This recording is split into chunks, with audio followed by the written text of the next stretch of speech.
Tired of spending money on store-bought fertilizer? Let me show you how I make my own all-purpose DIY fertilizer using ingredients you can find at any garden center. And I'll explain the NPK while we're at it. I'll go step by step to show you guys how I make over 20 pounds of custom fertilizer for just $3.61 a pound.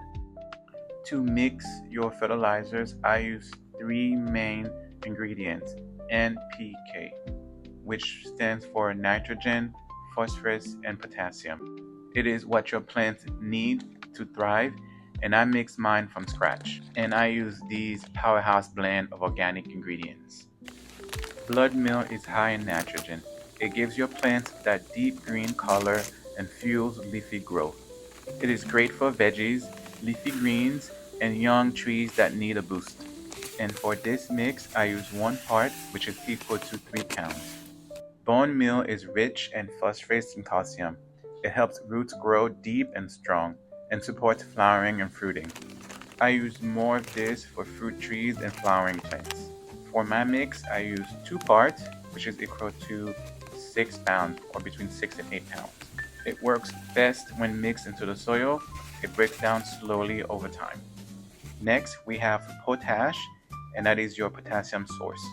It improves flower and fruit quality, helps plants fight off stress and disease, and builds strong stems.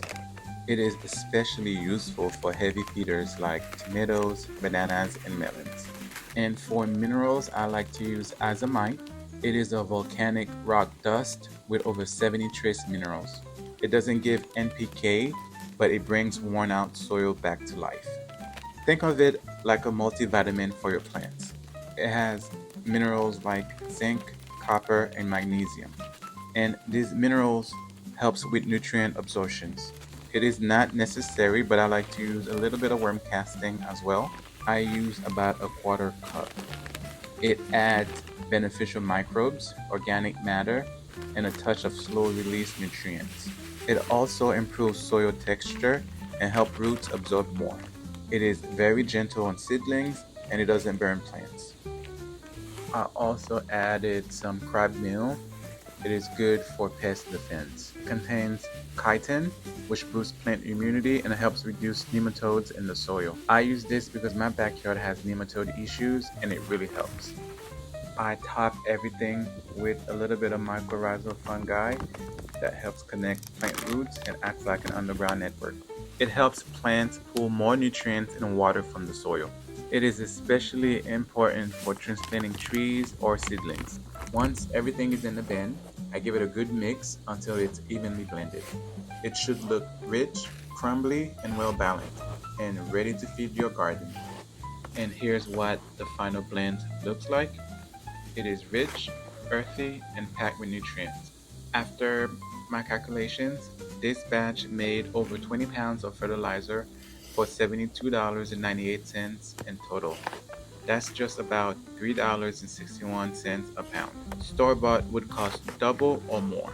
And to fertilize my trees and garden bed, I use half to 1 cup per plant, depending on size. It works amazing on fruit trees, raised bed, and even containers. This was my first time making my own DIY fertilizer at this level. I am actually going to use this mix to fertilize my fruit trees. I'm not sure how it will all turn out, but I'm excited to see the results. Alright guys, that's the video for today. Follow me for more garden DIYs and money saving hacks.